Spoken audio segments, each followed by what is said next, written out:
Delhi airport पर आज सुबह से ही अफरा तफरी मची हुई है। एटीसी में तकनीकी खराबी के चलते फ्लाइट ऑपरेशंस बुरी तरह से प्रभावित हुआ है।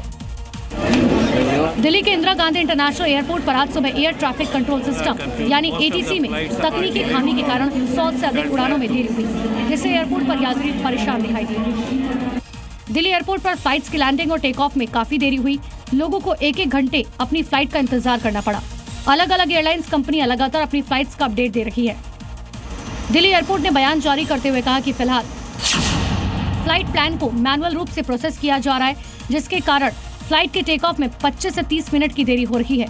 अब तक 70 फ्लाइट पर असर पड़ा है। वहीं सभी टर्मिनल पर क्राउड मैनेजमेंट इंतजाम किए जा रखे हैं। काफ़ी सारी फ्लाइट्स हैं, हालांकि मैनुअल ऑपरेट किया जा रहा है। ये जानकारी दी गई है हमें डायल की तरफ से कि एटीसी की तरफ से जो है जब तक तकनीकी खामी दूर नहीं होती ऑटोमेटिक सिस्टम में, तब तक मैनुअल ऑपरेट किया जा रहा है, जिसमें तकरीबन 25 से 30 मिनट की देरी हो रही है। और जो पैसेंजर आ भी रहे हैं एयरपोर्ट पर, वो बता रहे हैं कि उनकी फ़्लाइट्स जो है देरी से हो रही है।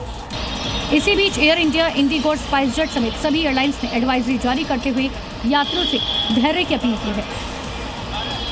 उज्जैन में तकिया मस्जिद को लेकर आज सुप्रीम कोर्ट से याचिकाकर्ताओं को बड़ा झटका लगा, जब सुप्रीम कोर्ट ने हाई कोर्ट के फैसले को बदलने से इनकार कर दिया। उज्जैन की तकिया मस्जिद, जिस पर बुलडोजर एक्शन जनवरी महीने में किया गया था, इसे लेकर दायर की गई याचिका को सुप्रीम कोर्ट ने खारिज कर दिया है। सुप्रीम कोर्ट ने कहा है वो मध्य प्रदेश हाई कोर्ट के आदेश से सहमत है। कोर्ट ने कहा कि जमीन का अधिग्रहण कानूनी तरीके से हुआ, उपयुक्त मुआवजा भी चुकाया गया है, इसलिए हाई कोर्ट के आदेश में दखल नहीं बनता। इसके अलावा मस्जिद को दोबारा बनवाने की अपील भी सुप्रीम कोर्ट ने खारिज कर दिया। उज्जैन में 11 जनवरी 2025 को जिला प्रशासन ने ये बुलडोजर एक्शन किया था। ये महाकालेश्वर मंदिर के महाकाल लोक विस्तारीकरण के लिए गिराया गया। इसके लिए कुल 66 करोड़ का मुआवजा भी दिया गया है। इसके अलावा 257 मकानों पर भी कार्रवाई की गई थी। मामले को लेकर सुप्रीम कोर्ट में एक याचिका दायर की गई थी, जिसमें महाकाल मंदिर के लिए ली गई जमीन के अधिग्रहण को गलत बताया था।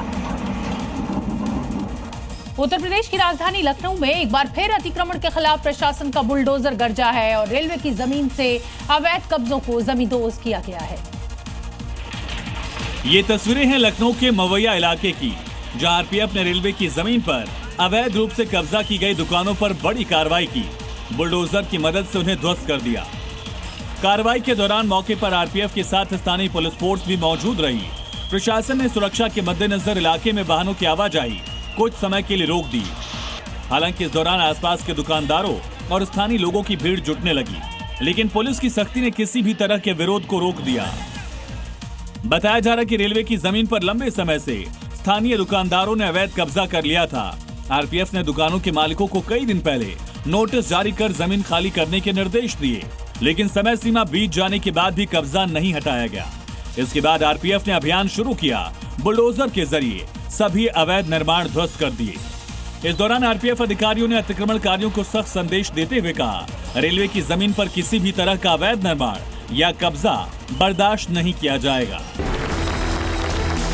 किसको अच्छा कर्म माने और किसको बुरा कर्म माने। धर्म किसके लिए है, अगर ये पकड़ लिया तो धर्म क्या है ये अपने आप साफ हो जाएगा। क्या आप भी सहमत हैं कि कर्म ही धर्म है? ये परंपराएं, ये रस्मों रिवाज, इनका धर्म से दूर दूर तक कोई लेना देना नहीं है। आचार्य जी, ये इतना अंतर्द्वंद क्यों?